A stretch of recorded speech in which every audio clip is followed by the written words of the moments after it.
NATO اور روس کے درمیان کشیدگی بڑھ رہی ہے اور برطانیہ اور جرمنی نے روسی طیارے کو روکا۔ امریکہ، برطانیہ اور آسٹریلیا کے درمیان ہونے والا سیکیورٹی اتحاد تباہ کن تنازع ہونے والا ہے پوری دنیا کے درمیان۔ السلام علیکم، میں ہوں جمیل سکھیرا، آپ دیکھ رہے ہیں میرا یوٹیوب چینل۔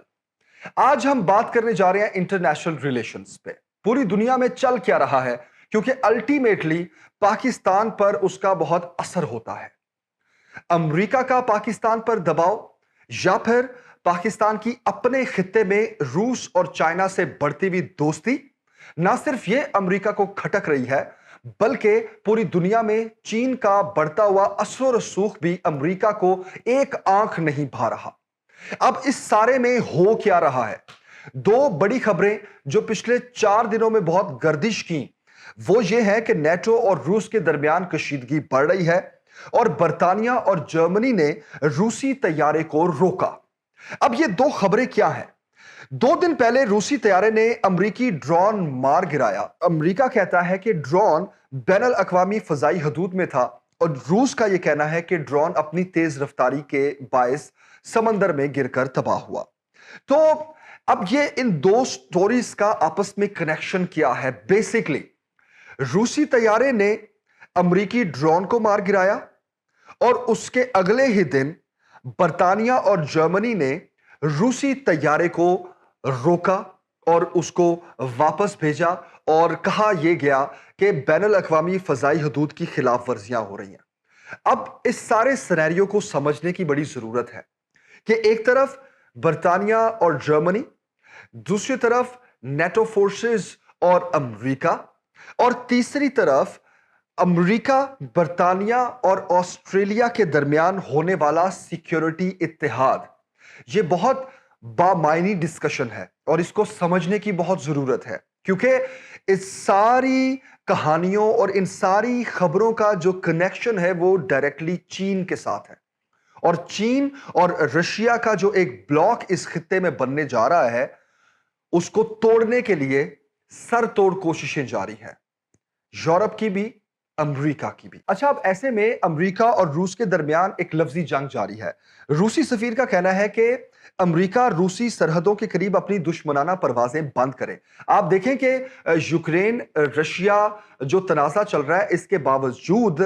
روس کے جو سفارتی تعلقات ہیں وہ اسی طرح بحال ہیں۔ اب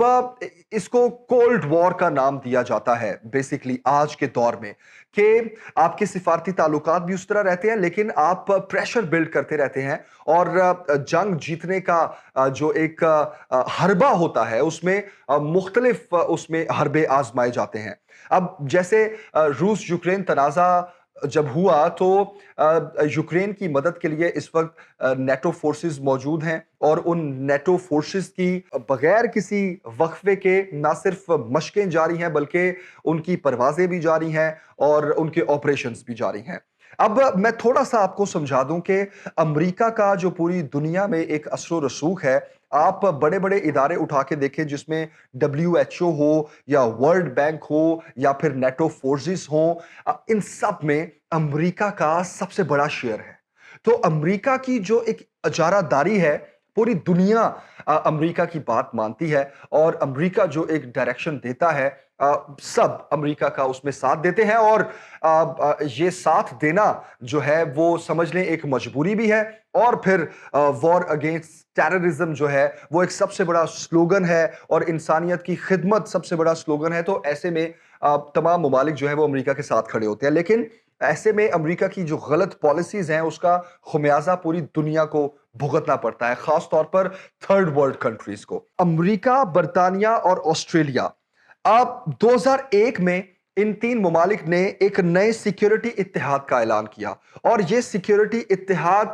محض چین کا پوری دنیا میں جو بڑھتا ہوا اثر و رسوخ ہے اس کے خلاف یہ اتحاد ہوا۔ اس اتحاد میں بیسیکلی ایٹمی توانائی سے چلنے والی 3 امریکی آبدوزیں جو ہیں وہ آسٹریلیا کو ملیں گی۔ اچھا، اب ایک طرف ہے چائنا کا بڑھتا ہوا اثر و رسوخ اور ایک طرف ہے امریکہ کی اجارہ داری۔ یہ پوری کہانی جو میں نے آپ کو سنائی ہے بیسیکلی یہ ان 2 اینڈز پہ جا کے ملتی ہے۔ اب جیت کس کی ہوگی؟ یہ کہنا بہت مشکل ہے کیونکہ حالات ایسے پیدا ہوتے جا رہے ہیں کہ جیسے پوری دنیا جو ہے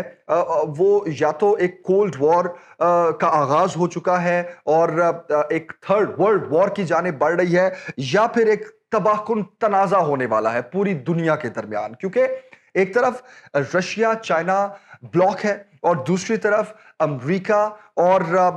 یورپین کنٹریز کا بلاک ہے۔ آپ دیکھیں کہ پچھلے دنوں چائنا نے جو سعودی عرب اور ایران کی دوستی کروائی اور اس میں ثالثی کا کردار ادا کیا، اس کے بعد تو خبریں کھل کر سامنے آنا شروع ہو گئی ہیں کہ چائنا کا ایک بڑھتا ہوا اثر و رسوخ ہے اور چائنا جنگ نہیں چاہتا۔ بیسیکلی یہ بات سب کو پتا ہے، تمام ممالک اس بات پر متفق ہے کہ چائنا جنگ نہیں چاہتا، لیکن چائنا یہ بھی نہیں چاہتا کہ امریکہ کا اثر و رسوخ مجھ پر بھی کام کرے۔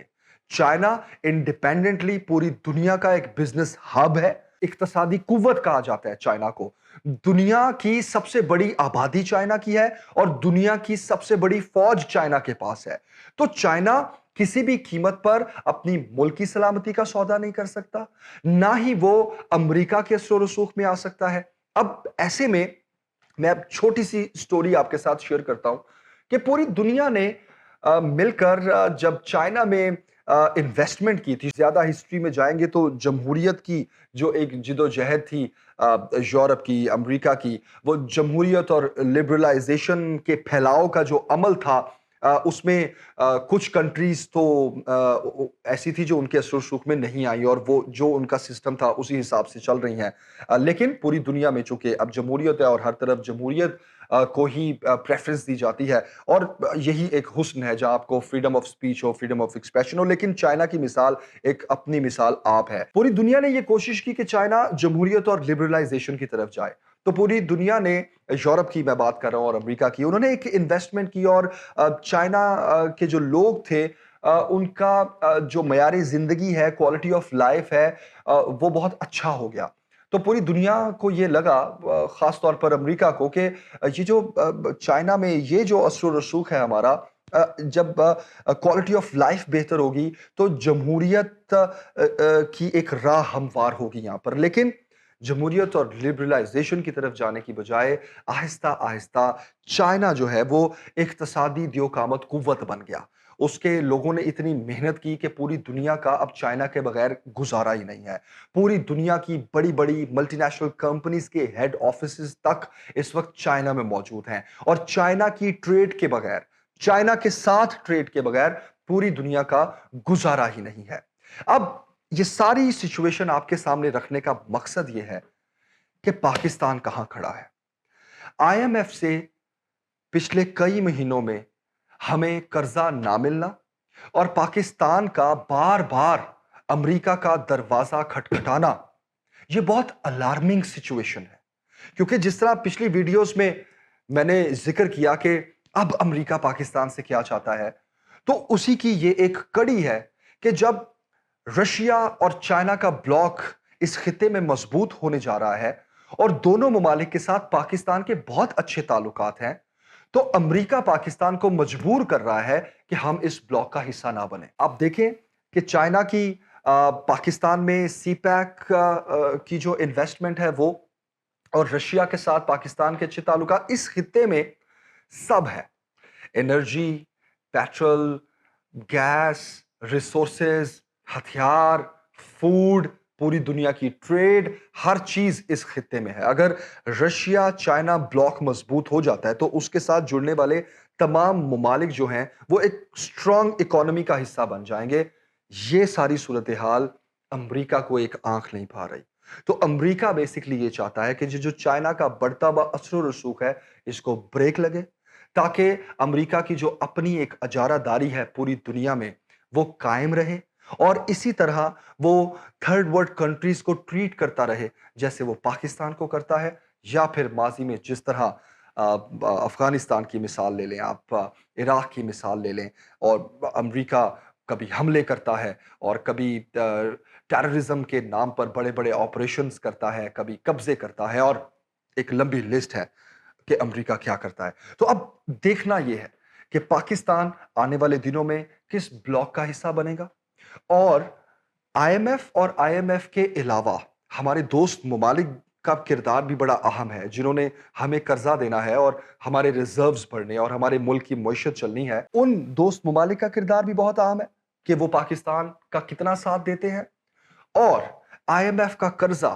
امریکہ کے ساتھ پاکستان کے مذاکرات سے اس وقت جو مشروط ہے، یہ بہت الارمنگ ہے۔